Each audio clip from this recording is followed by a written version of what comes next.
Dr Zach Bush, cruelle tragédie de solitude à cause des mesures anti-Covid-19.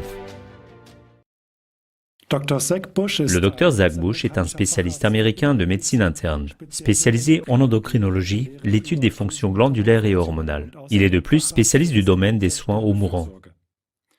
Dans un entretien avec le journaliste d'investigation Neil Bigtree, le Dr Bush explique de manière touchante les tragédies de solitude vraiment cruelles qu'ont subi beaucoup de personnes âgées et mourantes à cause de l'isolement imposé dans les mesures anti-Covid-19.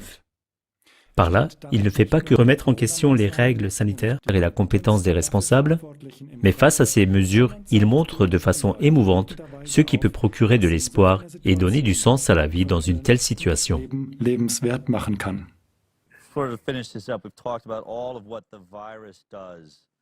Nous avons maintenant discuté des effets du virus.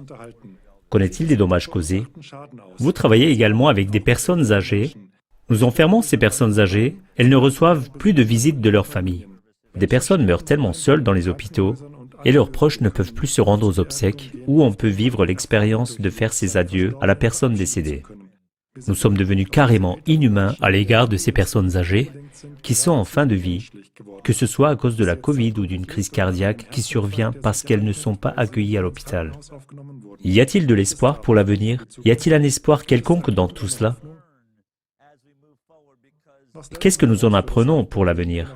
Car, d'une part, vous mentionnez que les mauvaises herbes sont importantes, tout comme les virus, mais que nos relations humaines sont tout aussi importantes. Avez-vous quelque chose à dire sur ces effets de la maladie, ou de l'infection que j'appellerais un confinement? Ou comme vous l'avez exprimé, est-ce que c'est notre fausse approche du virus qui est la vraie maladie? Une maladie de la façon de penser? Quand vous les regardez dans les yeux, que voulez-vous transmettre aux gens, aux personnes qui sont dans cette phase de transition dans leur vie? Devrions-nous avoir peur de mourir? Mourrons-nous vraiment? Tout cela est-il inhumain? Y a-t-il un espoir pour nous de continuer ou regardons-nous dans un monde sans lumière qui nous a échappé?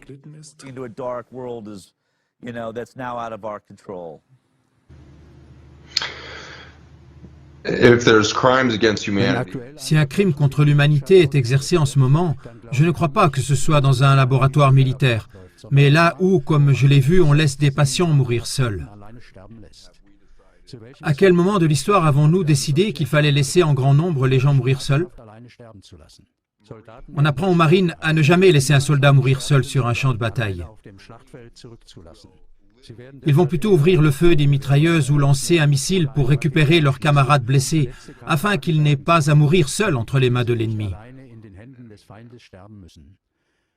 Jusqu'à quel point avons-nous mis l'humanité dans la peur pour laisser mourir seuls nos personnes âgées et les jeunes qui meurent de ces maladies? C'est pire que des tirs de missiles. Nous avons généré un tel niveau de peur autour du virus qu'il semble avoir un taux de mortalité plus élevé que celui d'une grippe. Que faisons-nous avec cette tyrannie de la peur? Nous sommes en train de déchirer le sens même de ce que signifie être un humain. Il y a en nous un désir inné de rester reliés les uns aux autres, de rester en présence les uns avec les autres, d'être en communion les uns avec les autres. Il est écrit dans notre Constitution qu'on n'a pas le droit de bloquer les rassemblements publics, la possibilité de nous réunir afin de pratiquer notre foi spirituelle, de pratiquer notre expérience spirituelle.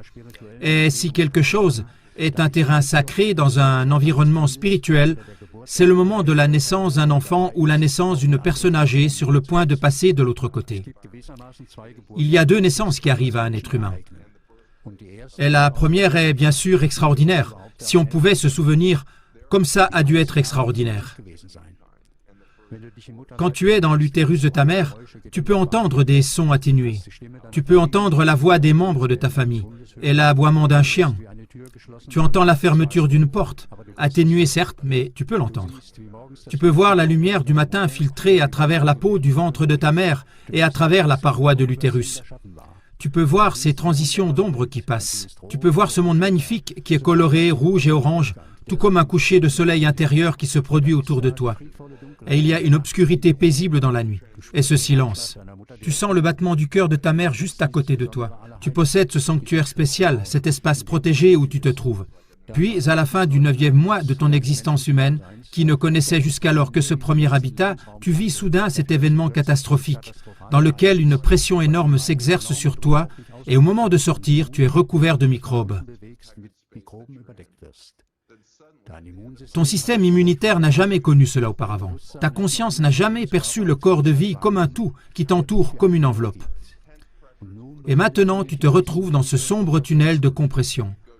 Ton rythme cardiaque passe à 180 battements par minute et parfois même à 250 parce que tu es exposé à cette situation de pression physiologique intense. Tu penses que tu es en train de mourir parce que les capacités des couches cellulaires sont maintenant complètement dépassées.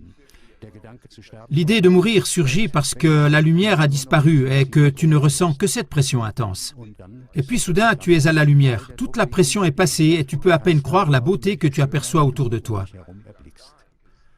Le visage de ta mère est stupéfiant. Rien que l'iris de ses yeux qui brille de 1000 couleurs lorsqu'elle te regarde et que tu la regardes pendant une seconde.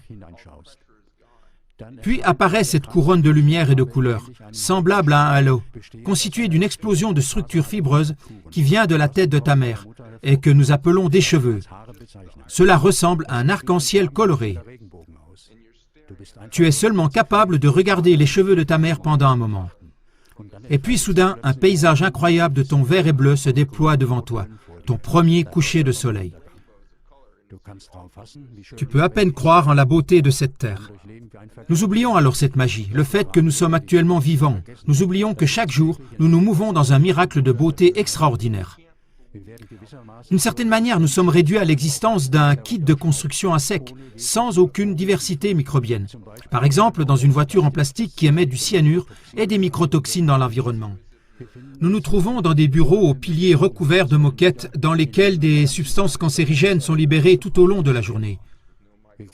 Nous allons également à l'épicerie et y prenons des aliments qui ont été traités avant la récolte avec des substances cancérigènes. Puis nous rentrons à la maison et nous nous asseyons devant les écrans à la lumière bleue qui réinitialisent ou perturbent les rythmes biologiques de notre corps. Nous devenons dépressifs et séparés les uns des autres. Puis nous nous approchons enfin de cet événement extraordinaire. Soudain, il y a cette obscurité dans l'unité des soins intensifs. Ta vue s'affaiblit et tout redevient comme à travers un verre, sombre et spongieux. Tu reconnais les ombres et il y a une pression incroyable lorsque ton corps s'effondre sur lui-même. Tu ne peux plus respirer correctement. Ton rythme cardiaque diminue, tout t'échappe et tu entres dans ce tunnel sombre. Tu peux entendre des voix, ce sentiment biologique écrasant se dissout dans l'oubli et finalement tu sors de l'autre côté. Et il est plus beau et plus lumineux que tu ne pourrais jamais l'imaginer. Mais soudain, tu es réanimé par un médecin et ramené dans ton corps et tu dis à ce médecin, « C'est beaucoup plus beau de l'autre côté. Je suis prêt à partir. Je suis prêt à naître de nouveau. Je viens de découvrir que je suis complètement accepté de l'autre côté et que je suis une merveilleuse créature de lumière et d'énergie et je suis enthousiaste d'y aller. »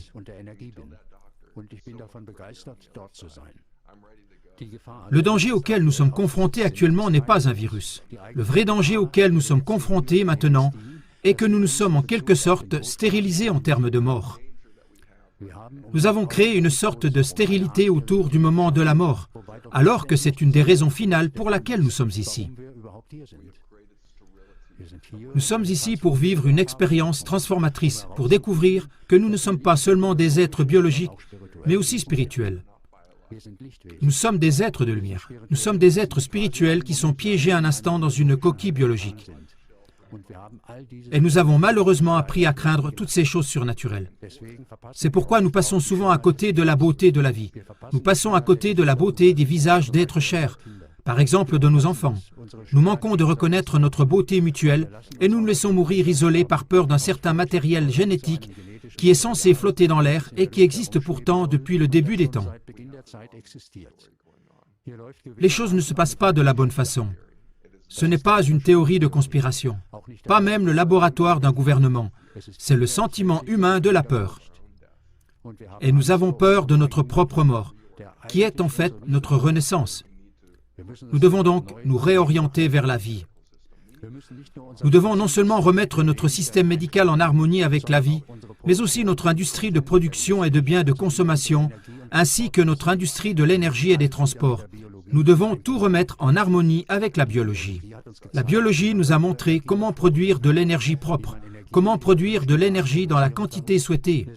Donc nous sommes capables de mettre cela en pratique. Nous pourrions tout concilier. Avant tout, nous devrions célébrer la vie et cesser de craindre la mort. Nous aurions alors des rapports très différents les uns avec les autres. Nous n'avons pas besoin d'une révolution, nous avons besoin d'une évolution. Nous devons évoluer vers l'intrépidité et trouver le véritable amour. Et l'amour n'est pas quelque chose que l'on peut saisir. C'est une expérience et je crois qu'elle nous est donnée par le biais de la sagesse. Un de mes amis proches, Patrick Tempelgen, l'a souligné l'année dernière dans un livre extraordinaire.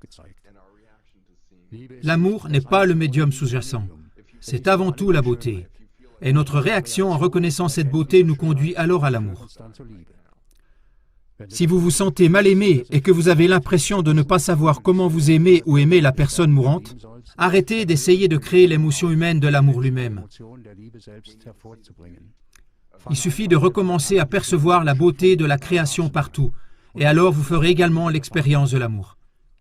Nous devons réaliser la beauté de la flore virale et microbienne, la beauté du souffle humain et toute la beauté de la planète qui peut même respirer quand on lui en donne l'occasion. Et nous devons à nouveau réaliser la beauté du toucher humain, par exemple une étreinte. Lorsque nous reviendrons à la normalité, j'espère qu'alors ce ne sera plus l'ancienne. Dans les temps à venir, nous devrions trouver une nouvelle normalité. Si on vous dit que vous pouvez reprendre vos activités normales, ne le faites pas. Au contraire, comportez-vous différemment. Reconnaissez la beauté partout. Occupez-vous de cette beauté et en première ligne de celle de vos semblables. Aimons-nous les uns les autres en découvrant mutuellement notre beauté. Cela nous permettra de vivre un avenir complètement différent. Merci beaucoup, Zach.